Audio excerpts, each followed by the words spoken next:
E não é que vigoramos?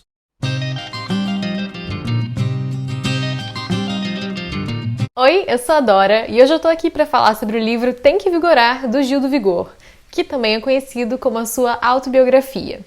E quando eu soube que ele ia lançar um livro, eu fiquei bem curiosa, mas eu fiquei mais curiosa ainda quando eu vi a velocidade com a qual esse lançamento ocorreu. Porque, veja bem, a final do Big Brother foi dia 4 de maio de 2021, e esse livro já entrou em pré-venda no final do mesmo mês, ou seja, no final de maio de 2021. E o lançamento oficial foi agora dia 10 de junho.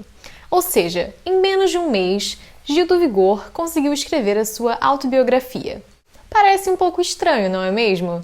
E aí que entra o trabalho muito provável de um ghostwriter. E se você nunca ouviu falar de ghostwriter antes, fica tranquilo, porque o ghostwriter, ele tá ali justamente para ser isso, um fantasma, ou melhor, um escritor fantasma. Porque o ghostwriter é um profissional da escrita que é pago para escrever os livros sem receber os créditos oficiais. E profissionais desse tipo costumam ser muito requisitados, principalmente em autobiografias, porque afinal, quem publica autobiografia geralmente é aquela pessoa famosa que nem sempre vai ter tempo para parar e escrever tudo o que aconteceu. Então o Ghost ou a Ghost normalmente entrevista essa pessoa famosa extensivamente a fim de conseguir entender como a pessoa é e como foi a vida dela até então. Como o escritor fantasma normalmente não assina o livro, eu não posso afirmar com certeza que esse livro foi escrito por um ghostwriter, mas eu diria que a probabilidade é bem alta. E agora vamos falar do conteúdo do livro em si. Gil do Vigor foi uma das maiores estrelas do Big Brother Brasil de 2021. Atualmente, ele é o ex-BBB homem mais seguido no Instagram. E eu acho que ele merece muito tudo isso, eu torci bastante por ele durante a trajetória dele no Big Brother. Eu estava bem interessada em saber mais sobre a vida dele. O subtítulo do livro é Como Me Aceitei, Venci na Vida e Realizei Meus Sonhos. E a capa é uma capa bem colorida, bem rosa, remetendo à famosa camisa rosa dele do Big Brother. E também imita aquela pose famosa do super-homem, né? De ir abrindo a camisa assim, com essa ali. Só que no caso, é o peitinho do Gil do Vigor. Como já era de ser esperado, o livro remete a vários bordões clássicos do Gil, como o Brasil tá lascado, tchac-tchac, vasculho. Inclusive, tem até uma parte do livro que tem um dicionário só para esses verbetes específicos do Gil. No livro, o Gil vai contando um pouco mais sobre a vida dele desde que ele era criança até agora, que é o momento de início de fama pós-BBB. E eu diria que a coadjuvante do livro, que é praticamente uma coautora, é a dona Jacira, que é a mãe do Gil, e que, caso o livro tenha sido escrito por um ghost, certamente deu entrevistas para aquele ghost e ele conseguiu reutilizá-las aqui. Inclusive, a voz narrativa da mãe dele é evocada diversas vezes, dando a entender que o que ela falou foi transcrito palavra por palavra, como nesse trecho aqui. Neste momento do livro, quero passar a palavra para a maninha, para que ela conte um pouco do seu olhar sobre a dura realidade pela qual passamos. E então, vem os trechos da tal maninha. E eu acho que talvez essa parte, a parte familiar, tenha sido a parte mais reveladora desse livro, a parte que a gente realmente ainda não conhecia sobre a história do Gil, a parte que não tinha vindo realmente à tona durante a estadia do Gil no Big Brother. E a família dele tem uma história bem sofrida, com o pai dele tendo tido problemas com droga e com álcool e tendo sido um homem violento, e a mãe dele também tendo que fazer muitas coisas para conseguir garantir a sobrevivência dos filhos dela. Como Gil chega a falar, e aqui eu abro aspas, como podem ver, a história de minha mãe daria outro livro.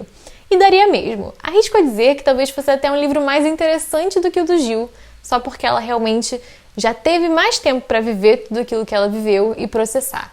Coisa que eu acho, verdadeiramente, que Gil ainda não teve tempo de fazer. Pelo menos até o momento em que esse livro foi escrito. Que foi, acho que no meio de maio, ou no início de maio. Ou seja, o Gil estava assim, recém-saído do forninho Big Brother, realmente não tinha tido tempo pra nada. Inclusive, me atendo àquela possibilidade do ghostwriter, eu acho que o Gil só conseguiu dar pouquíssimas entrevistas pra esse ghost. Porque eu senti meio que ele tentando, assim, tirar o caldo de uma coisa que já não tinha mais muito suco. Por causa disso, às vezes acabava recorrendo para alguns momentos do Big Brother, que a gente já lembrava que já estão ali frescos na nossa mente. Mas sem a profundidade que você espera que apareça numa autobiografia, sabe? Outra parte muito bacana também é o Gil falando sobre o processo de aceitação dele, desde ser mórmon e ser missionário, até chamar as outras pessoas de bicha, porque ele não queria ser reconhecido como isso, e a pedir publicamente perdão por essas pessoas que ele ofendeu e chamou de bicha, pessoas que eram como ele, que eram gays ou, enfim, faziam parte da comunidade LGBT. E foi muito legal realmente ler mais sobre a trajetória dele, mas a impressão que ficou pra mim realmente foi de que tudo aquilo ali estava muito superficial. Era como se tivessem perguntado quais foram os momentos mais importantes da sua vida. E ele tivesse tido apenas algumas horas para pensar sobre isso. Então ele foi tentando pegar um momento aqui, um momento acolá, que ele achava que marcaram ele, mas tá aí o grande segredo das autobiografias. Às vezes é aquele momento que você não dava a mínima, que você achava meio sem importância, que marca muito a sua jornada e que revela muito sobre quem você é. Acabou faltando esse momento sincero dos pequenos detalhes. Inclusive, falando de detalhes, várias vezes ele citava alguns amigos pelo nome e eu ficava com vontade de saber um pouco mais, se não sobre essa pessoa, sobre a relação que ele tinha com essa pessoa. Porque passava muito batido, assim, realmente sem tempo. É como se as histórias que ele tivessem presentes fossem histórias apressadas. Só que quando a gente está lendo uma autobiografia, a gente não quer ler aquela história com pressa. Mesmo que seja uma história curta, a gente quer ler ela tendo a sensação de que a gente entendeu ela em toda a sua profundidade, em como aquela história fez parte da vida da pessoa que a gente está lendo o livro sobre. E nisso também eu acho que a organização do livro, dos capítulos, ficou um pouco estranha em algum momento e até mesmo alguns fraseamentos, como por exemplo no capítulo das profecias autorrealizadas, que ele fala o seguinte: ao escrever o capítulo anterior, ficou claro que tenho uma baixa autoestima, pois me foi ensinado a ser assim. Enquanto essa é uma frase que é perfeitamente oral, quando você lê ela num livro, especialmente após terminar um capítulo, me pareceu um pouco estranha, me pareceu que foi uma quase transcrição forçada para tentar se encaixar ali nos moldes de um livro. Não sei se fez sentido agora que eu falei, mas na minha cabeça fez, porque o que eu tirei disso é que parecia uma frase fora de lugar, parecia uma tentativa de encadeamento que não deu certo. Mas voltando às partes boas, eu acho que uma coisa bem legal é a reflexão que ele faz sobre o tempo dele no Big Brother. Ok, que novamente eu gostaria que ele tivesse elaborado mais sobre essas reflexões e que pudesse falar mais sobre isso. Mas, nós sabemos que só dele estar publicando esse livro, e com o lançamento oficial sendo agora, no mês de junho, que é o mês do orgulho LGBTQ+, já significa muita coisa. E ver como ele mesmo conseguiu se reconhecer e se expandir durante a trajetória dele no Big Brother é algo muito bacana e até impactante. Que nem ele mesmo fala, escrever este livro é um ato de resistência. Os posicionamentos que o Gil faz nesse livro, especialmente falando sobre a pauta LGBTQ+, e também sobre a educação, eu considero que são extremamente necessários e importantes no Brasil nesse momento. Porque a educação foi o que permitiu que o Gil mudasse a sua vida. E ele sabe disso com todas as suas entranhas.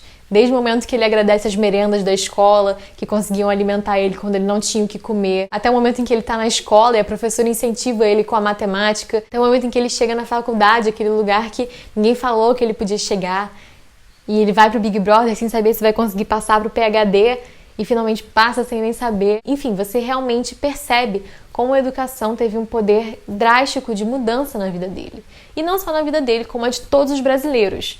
Porque ele mesmo fala nesse livro que ele sabe que a história dele é uma história que não é singular a ele. É uma história que vários brasileiros compartilham. Então, só dele estar podendo falar isso e falar representando uma comunidade, ele reconhece a importância disso. E você, como leitor ou leitora, reconhece também. Ainda que o livro seja apressado, e sim, eu vou continuar batendo nessa tecla mais um pouco. Depois de ler a autobiografia dele, eu continuo adorando o Gil do Vigor, tô muito animada e ansiosa para ver o que ele vai fazer no futuro. Espero que ele continue lutando pela educação e continue vigorando por aí. E agora, respondendo a clássica pergunta aqui do canal Livros e Pão, de que pão seria esse livro? Eu diria que esse livro é uma bisnaguinha, recheada com o recheio da sua preferência. Queijo, manteiga, presunto, enfim. Porque eu acho que é um livro, ou pão no caso, que você come apressado, sabe? Você lê ele rapidinho, uma leitura muito rápida, eu acho que eu li em 1h30. E é uma leitura que te ajuda a acalmar o seu estômago, ainda que acabe muito rápido, porque afinal a bisnaguinha é um pão pequeno. E como eu já disse 1 milhão de vezes, eu gostaria que esse livro fosse um pouco maior e um pouco mais elaborado. Se eu pudesse criticar, assim, firmemente, eu falaria: Gil, espera mais uns 10 anos pra lançar isso, espera você ter terminado seu PhD, ter tido tempo pra refletir sobre tudo que aconteceu no Big Brother, que aí a sua bisnaguinha, quem sabe, viria um pão francês. Então, se você gostou do vídeo e se você é fã do Gil do Vigor, comenta aqui o que você achou nos comentários, curte o vídeo, se inscreve se você ainda não for inscrito e compartilha com quem você quiser. Fiquei muito feliz de ter conseguido ler o livro do Gil agora, no mês do orgulho, e eu tenho certeza de que, assim como eu tô orgulhosa dele, todo mundo por aí tá também. Então é isso, até mais!